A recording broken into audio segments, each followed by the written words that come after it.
Okay, good morning. Now let us proceed with our chapter 2 with RRS, which is Review of Related Literature and Review of Related Studies. Now, let's start with related literature.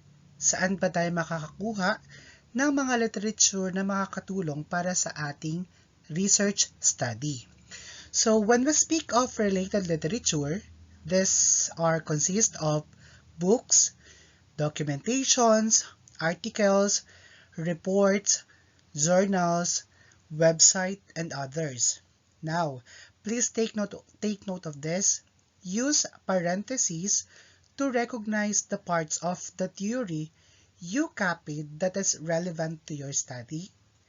Make a synthesis by relating to your findings what the theory has to say about the problem being studied, and organize by argument and counter-argument by group according to particular variable.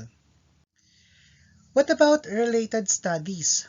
These are studies, ibig sabihin, thesis na ginawa na ng mga previous researchers, inquiries or investigations already conducted to which the present proposed study is relate or has some bearing or similarity. They are usually unpublished materials such as manuscripts, theses, and dissertations. So, ibig sabihin, pag sinabi nating related studies, that is somewhat related to your present study. It does not mean na talagang kopyang-kopya yung present study mo doon sa study or thesis na hinanap mo from the internet. Ano? So, somewhat related lang siya. Okay. Now, when we speak of related studies, it may be classified as local and foreign. So when we speak of local, the inquiry or the investigation or the research is conducted in the Philippines. Well, of course, when we speak of foreign, this is conducted in foreign lands. Okay, now, these are just a sample related literature. No? So, before you start with your literature and studies, you have to include this title, which is Chapter 2, Relate or Review of Related Literature, and you also include this. This chapter presents different literature and studies which are related to the research being studied. This information will be helpful to strengthen the foundation of the study. So this will be your introductory statement for review of related literature and the studies. Now, kung mapapansin nyo dito, mayroon ditong highlight or highlighted according to Education Secretary Leonor Briones 2020. So please take note that the example of a review of related literature is about the alternative delivery modality. So, ibig sabihin, kung ano yung present study ninyo, ganito yung kanyang format. Kung nakuha nyo yung author, in this case kasi ang author dito is si Education Secretary Leonor Briones, kaya siya nakalagay dito. Pero dun sa pag-research nyo ng inyong topic, kukuha nyo din yung si author, tapos ano ang year. So, yan yung pinaka mahalaga. Okay, now, next, what about kung nakuha mo naman daw siya sa mga articles? Now, so pwede mong gamitin ito. In addition, as contained in the article from Manila Times, again, it is, please include the year. Yan, reported by John Arcila, which is the news reporter. So, ibig sabihin, ina-acknowledge nyo kung saan nyo nakuha yung data which is related to your study. Okay, again, article Manila Times 2020 and the reporter. Now, what about on the next? According to the Department of Education, as contained in the Rappler 2020, reported by Michelle Abad, yon. So, kung mapapansin nyo dito, galing daw yung statement sa Department of Education, pero ito ay nakuha ko or namin sa Rappler 2020 ang kanyang time. Tapos ang nag-report ay si Michelle Abad. Again, so tinitingnan natin kung sino talaga yung nagbigay ng information sa inyo. Ano? Okay.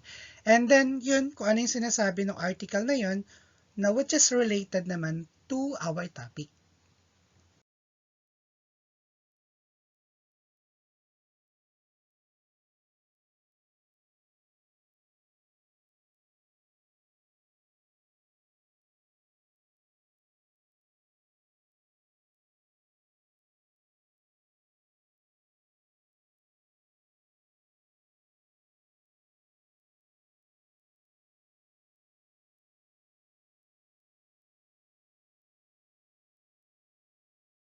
Okay.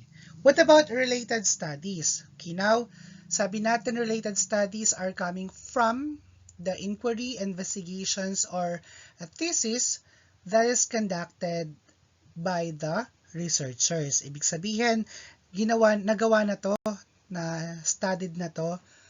So, tinignan lang natin kung siya ay related doon sa ating study. Again, hindi ibig sabihin na kapag related studies ay talagang kamukhang-kamukha ng inyong present study.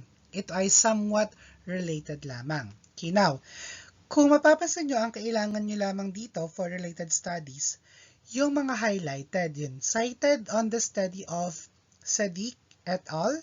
Again, the year 2014. Mahalaga dito na include mo yung yung mga researchers, kahit isa lang, kaya nga Sadiq et al. Lang.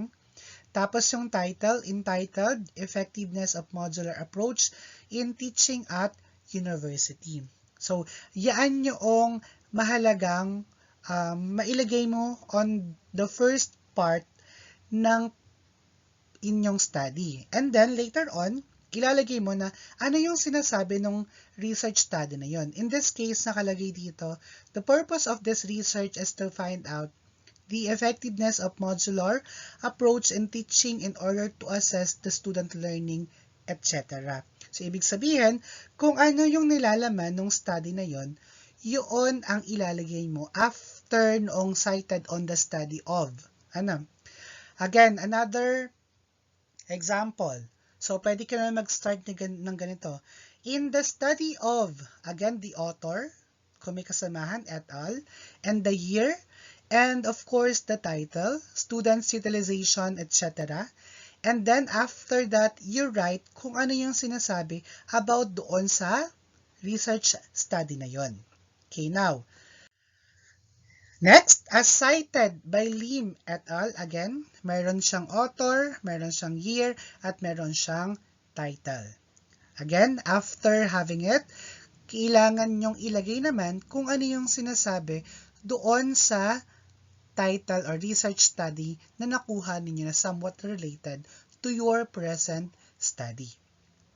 Now, so more or less, bibigyan ko kayo ng idea saan nyo pwedeng kuhain yung inyong mga RRL at saka RRS. Now, so pwede daw kayo dito, punta kayo kay Google, tapos search nyo Google Scholar or para sa journal or mga research studies.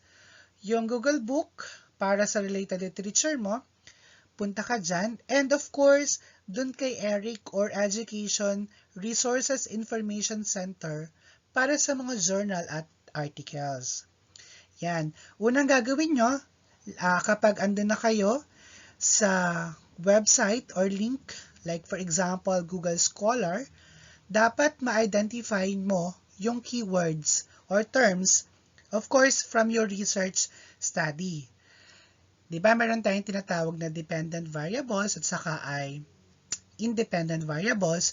Pwede nyo nang gamitin mo na keyword, para ma-search mo doon sa binigay kong mga link or website. Again, huwag kang gagamit ng Wikipedia. Okay? Okay, that's all. Thank you.